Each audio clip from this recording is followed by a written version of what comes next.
Chapter 18. Till Elizabeth entered the drawing-room at Netherfield, and looked in vain for Mr. Wickham among the cluster of red coats there assembled, a doubt of his being present had never occurred to her. The certainty of meeting him had not been checked by any of those recollections that might not unreasonably have alarmed her. She had dressed with more than usual care, and prepared in the highest spirits for the conquest of all that remained unsubdued of his heart, trusting that it was not more than might be won in the course of the evening.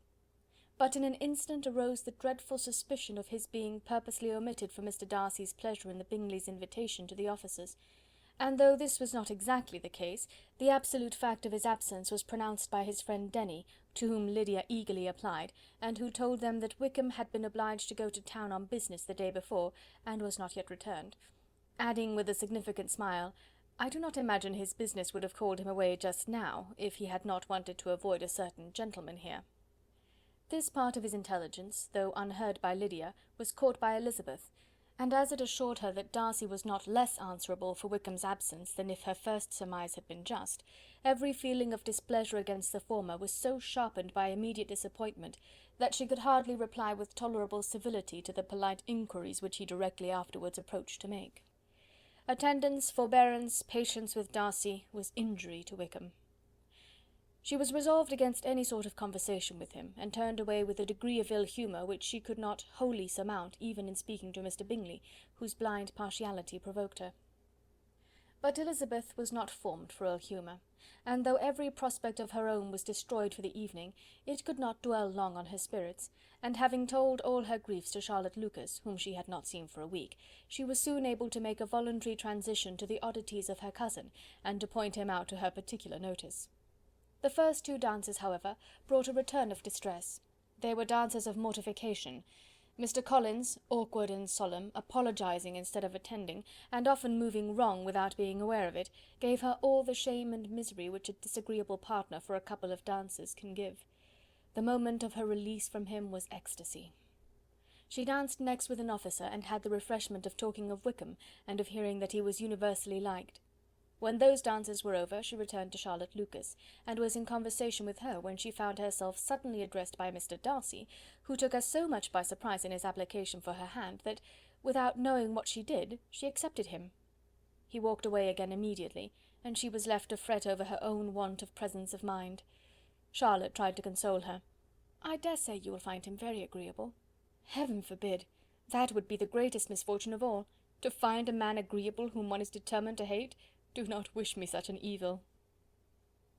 When the dancing recommenced, however, and Darcy approached to claim her hand, Charlotte could not help cautioning her in a whisper not to be a simpleton, and allow her fancy for Wickham to make her appear unpleasant in the eyes of a man 10 times his consequence.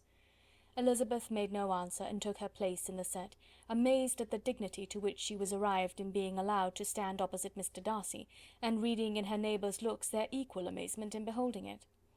They stood for some time without speaking a word, and she began to imagine that their silence was to last through the 2 dances, and at first was resolved not to break it, till suddenly, fancying that it would make the greater punishment to her partner to oblige him to talk, she made some slight observation on the dance. He replied, and was again silent. After a pause of some minutes, she addressed him a second time with, "It is your turn to say something now, Mr. Darcy. I talked about the dance, and you ought to make some sort of remark on the size of the room, or the number of couples." He smiled, and assured her that whatever she wished him to say should be said. "Very well, that reply will do for the present. Perhaps by and by I may observe that private balls are much pleasanter than public ones. But now we may be silent." "Do you talk by rule, then, while you are dancing?" "Sometimes.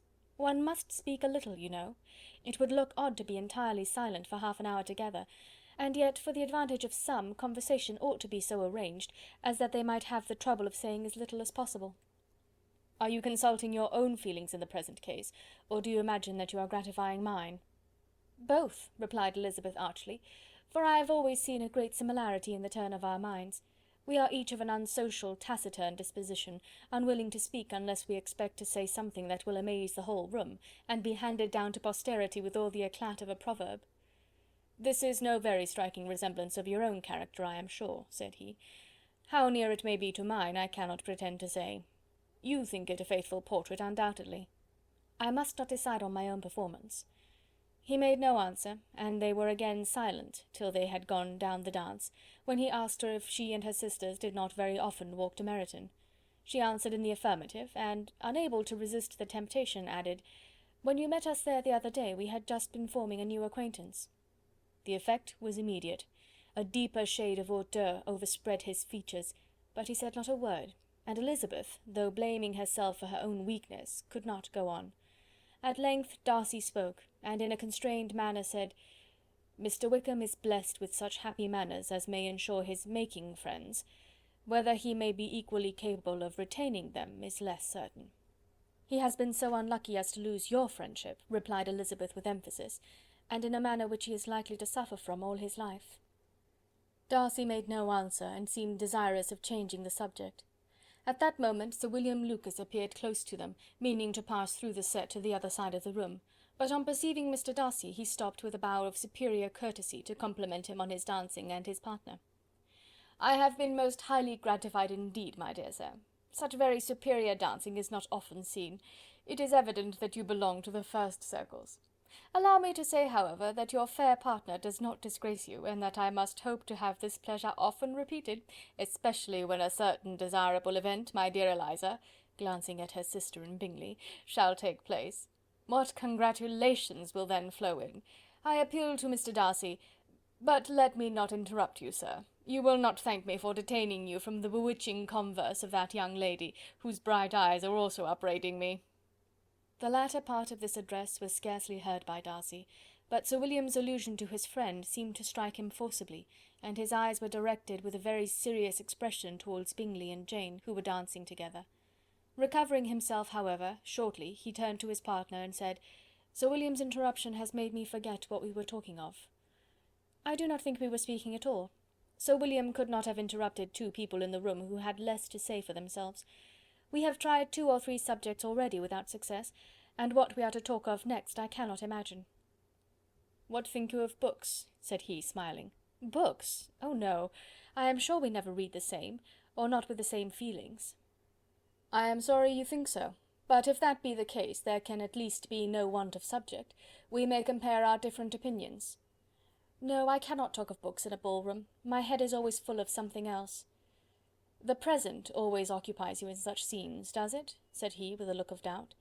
"Yes, always," she replied, without knowing what she said, for her thoughts had wandered far from the subject, as soon afterwards appeared by her suddenly exclaiming, "I remember hearing you once say, Mr. Darcy, that you hardly ever forgave, that your resentment once created was unappeasable. You are very cautious, I suppose, as to its being created?" "I am," said he with a firm voice. "And never allow yourself to be blinded by prejudice?" "I hope not." "It is particularly incumbent on those who never change their opinion to be secure of judging properly at first." "May I ask to what these questions tend?" "Merely to the illustration of your character," said she, endeavouring to shake off her gravity. "I am trying to make it out." "And what is your success?" She shook her head. "I do not get on at all. I hear such different accounts of you as puzzle me exceedingly." "I can readily believe," answered he gravely, "that reports may vary greatly with respect to me, and I could wish, Miss Bennet, that you were not to sketch my character at the present moment, as there is reason to fear that the performance would reflect no credit on either." "But if I do not take your likeness now, I may never have another opportunity." "I would by no means suspend any pleasure of yours," he coldly replied. She said no more, and they went down the other dance and parted in silence, and on each side dissatisfied, though not to an equal degree, for in Darcy's breast there was a tolerable powerful feeling towards her, which soon procured her pardon, and directed all his anger against another. They had not long separated when Miss Bingley came towards her, and with an expression of civil disdain accosted her. "So, Miss Eliza, I hear you are quite delighted with George Wickham. Your sister has been talking to me about him, and asking me 1,000 questions, and I find that the young man quite forgot to tell you, among his other communication, that he was the son of old Wickham, the late Mr. Darcy's steward. Let me recommend you, however, as a friend, not to give implicit confidence to all his assertions, for as to Mr. Darcy's using him ill, it is perfectly false, for on the contrary, he has always been remarkably kind to him, though George Wickham has treated Mr. Darcy in a most infamous manner. I do not know the particulars, but I know very well that Mr. Darcy is not in the least to blame, that he cannot bear to hear George Wickham mentioned, and that though my brother thought he could not well avoid including him in his invitation to the officers, he was excessively glad to find that he had taken himself out of the way. His coming into the country at all is a most insolent thing indeed, and I wonder how he could presume to do it. I pity you, Miss Eliza, for this discovery of your favourite's guilt, but really, considering his descent, one could not expect much better." "His guilt and his descent appear by your account to be the same," said Elizabeth angrily, "for I have heard you accuse him of nothing worse than of being the son of Mr. Darcy's steward, and of that, I can assure you, he informed me himself." "I beg your pardon," replied Miss Bingley, turning away with a sneer. "Excuse my interference, it was kindly meant." "Insolent girl," said Elizabeth to herself, "you are much mistaken if you expect to influence me by such a paltry attack as this. I see nothing in it but your own wilful ignorance and the malice of Mr. Darcy." She then sought her eldest sister, who had undertaken to make inquiries on the same subject of Bingley. Jane met her with a smile of such sweet complacency, a glow of such happy expression, as sufficiently marked how well she was satisfied with the occurrences of the evening. Elizabeth instantly read her feelings, and at that moment solicitude for Wickham, resentment against his enemies, and everything else, gave way before the hope of Jane's being in the fairest way for happiness. "I want to know," said she, with a countenance no less smiling than her sister's, "what you have learnt about Mr. Wickham; but perhaps you have been too pleasantly engaged to think of any third person, in which case you may be sure of my pardon." "No," replied Jane, "I have not forgotten him, but I have nothing satisfactory to tell you. Mr. Bingley does not know the whole of his history, and is quite ignorant of the circumstances which have principally offended Mr. Darcy, but he will vouch for the good conduct, the probity and honour of his friend, and is perfectly convinced that Mr. Wickham has deserved much less attention from Mr. Darcy than he has received, and I am sorry to say by his account as well as his sister's, Mr. Wickham is by no means a respectable young man. I am afraid he has been very imprudent, and has deserved to lose Mr. Darcy's regard." "Mr. Bingley does not know Mr. Wickham himself?" "No, he never saw him till the other morning at Meryton." "This account, then, is what he has received from Mr. Darcy. I am satisfied. But what does he say of the living?" "He does not exactly recollect the circumstances, though he has heard them from Mr. Darcy more than once, but he believes that it was left to him conditionally only." "I have not a doubt of Mr. Bingley's sincerity," said Elizabeth warmly, "but you must excuse my not being convinced by assurances only. Mr. Bingley's defence of his friend was a very able one, I dare say, but since he is unacquainted with several parts of the story, and has learnt the rest from that friend himself, I shall venture to still think of both gentlemen as I did before." She then changed the discourse to one more gratifying to each, and on which there could be no difference of sentiment. Elizabeth listened with delight to the happy, though modest hopes which Jane entertained of Mr. Bingley's regard, and said all in her power to heighten her confidence in it. On their being joined by Mr. Bingley himself, Elizabeth withdrew to Miss Lucas, to whose inquiry after the pleasantness of her last partner she had scarcely replied, before Mr. Collins came up to them, and told her with great exultation that he had just been so fortunate as to make a most important discovery. "I have found out," said he, "by a singular accident, that there is now in the room a near relation of my patroness. I happened to overhear the gentleman himself mentioning to the young lady who does the honours of the house the names of his cousin Miss de Bourgh and of her mother Lady Catherine. How wonderfully these sort of things occur! Who would have thought of my meeting with perhaps a nephew of Lady Catherine de Bourgh in this assembly?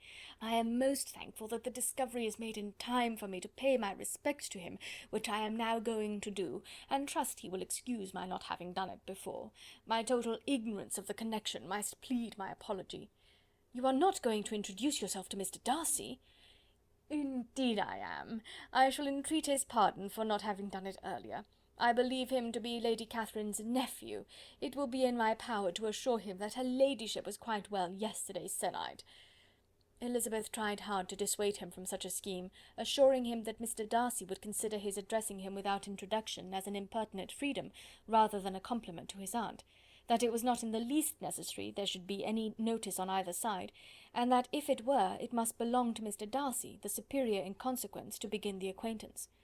Mr. Collins listened to her with a determined air of following his own inclination, and when she ceased speaking, replied thus: "My dear Miss Elizabeth, I have the highest opinion in the world in your excellent judgment in all matters within the scope of your understanding, but permit me to say that there must be a wide difference between the established forms of ceremony amongst the laity and those which regulate the clergy, for give me leave to observe that I consider the clerical office as equal in point of dignity with the highest rank in the kingdom, provided that a proper humility of behaviour is at the same time maintained.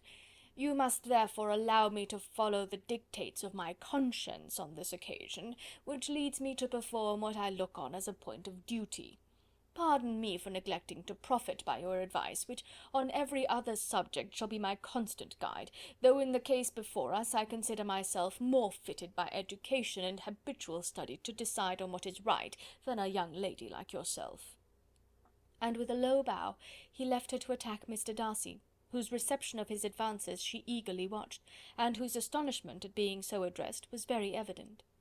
Her cousin prefaced his speech with a solemn bow, and though she could not hear a word of it, she felt as if hearing it all, and saw in the motion of his lips the words apology, Hunsford, and Lady Catherine de Bourgh. It vexed her to see him expose himself to such a man. Mr. Darcy was eyeing him with unrestrained wonder, and when at last Mr. Collins allowed him time to speak, replied with an air of distant civility. Mr. Collins, however, was not discouraged from speaking again, and Mr. Darcy's contempt seemed abundantly increasing with the length of his second speech, and at the end of it he only made him a slight bow and moved another way. Mr. Collins then returned to Elizabeth. "I have no reason, I assure you," said he, "to be dissatisfied with my reception. Mr. Darcy seemed much pleased with the attention. He answered me with the utmost civility, and even paid me the compliment of saying that he was so well convinced of Lady Catherine's discernment as to be certain she could never bestow a favour unworthily. It was really a very handsome thought. Upon the whole, I am much pleased with him." As Elizabeth had no longer any interest of her own to pursue, she turned her attention almost entirely on her sister and Mr. Bingley. The train of agreeable reflections which her observations gave birth to made her perhaps almost as happy as Jane. She saw her in idea settled in that very house, in all the felicity which a marriage of true affection could bestow, and she felt capable, under such circumstances, of endeavouring even to like Bingley's two sisters. Her mother's thoughts she plainly saw were bent the same way, and she determined not to venture near her, lest she might hear too much. When they sat down to supper, therefore, she considered it a most unlucky perverseness which placed them within one of each other, and deeply was she vexed to find that her mother was talking to that one person, Lady Lucas, freely, openly, and of nothing else but her expectation that Jane would soon be married to Mr. Bingley. It was an animating subject, and Mrs. Bennet seemed incapable of fatigue while enumerating the advantages of the match. His being such a charming young man, and so rich, and living but 3 miles from them, were the first points of self-gratulation. And then it was such a comfort to think how fond the two sisters were of Jane, and to be certain that they must desire the connection as much as she could do. It was, moreover, such a promising thing for her younger daughters, as Jane's marrying so greatly must throw them in the way of other rich men. And lastly, it was so pleasant at her time of life to be able to consign her single daughters to the care of their sister, that she might not be obliged to go into company more than she liked. It was necessary to make this circumstance a matter of pleasure, because on such occasions it is the etiquette, but no one was less likely than Mrs. Bennet to find comfort in staying home at any period of her life. She concluded with many good wishes that Lady Lucas might soon be equally fortunate, though evidently and triumphantly believing there was no chance of it. In vain did Elizabeth endeavour to check the rapidity of her mother's words, or persuade her to describe her felicity in a less audible whisper, for to her inexpressible vexation she could perceive that the chief of it was overheard by Mr. Darcy, who sat opposite to them. Her mother only scolded her for being nonsensical. "What is Mr. Darcy to me, pray, that I should be afraid of him? I am sure we owe him no such particular civility as to be obliged to say nothing he may not like to hear." "For heaven's sake, madam, speak lower. What advantage can it be for you to offend Mr. Darcy? You will never recommend yourself to his friend by so doing." Nothing that she could say, however, had any influence. Her mother would talk of her views in the same intelligible tone. Elizabeth blushed and blushed again with shame and vexation. She could not help frequently glancing her eye at Mr. Darcy, though every glance convinced her of what she dreaded, for though he was not always looking at her mother, she was convinced that his attention was invariably fixed by her, The expression of his face changed gradually from indignant contempt to a composed and steady gravity. At length, however, Mrs. Bennet had no more to say, and Lady Lucas, who had long been yawning at the repetition of delights which she saw no likelihood of sharing, was left to the comforts of cold ham and chicken. Elizabeth now began to revive. But not long was the interval of tranquillity, for when supper was over, singing was talked of, and she had the mortification of seeing Mary, after very little entreaty, preparing to oblige the company. By many significant looks and silent entreaties did she endeavour to prevent such a proof of complaisance, but in vain. Mary would not understand them. Such an opportunity of exhibiting was delightful to her, and she began her song. Elizabeth's eyes were fixed on her with most painful sensations, and she watched her progress through the several stanzas with an impatience which was very ill rewarded at their close, for Mary, on receiving amongst the thanks of the table the hint of a hope that she might be prevailed on to favour them again, after the pause of half a minute began another. Mary's powers were by no means fitted for such a display. Her voice was weak, and her manner affected. Elizabeth was in agonies. She looked at Jane to see how she bore it, but Jane was very composedly talking to Bingley. She looked at his two sisters, and saw them making signs of derision at each other, and at Darcy, who continued, however, imperturbably grave.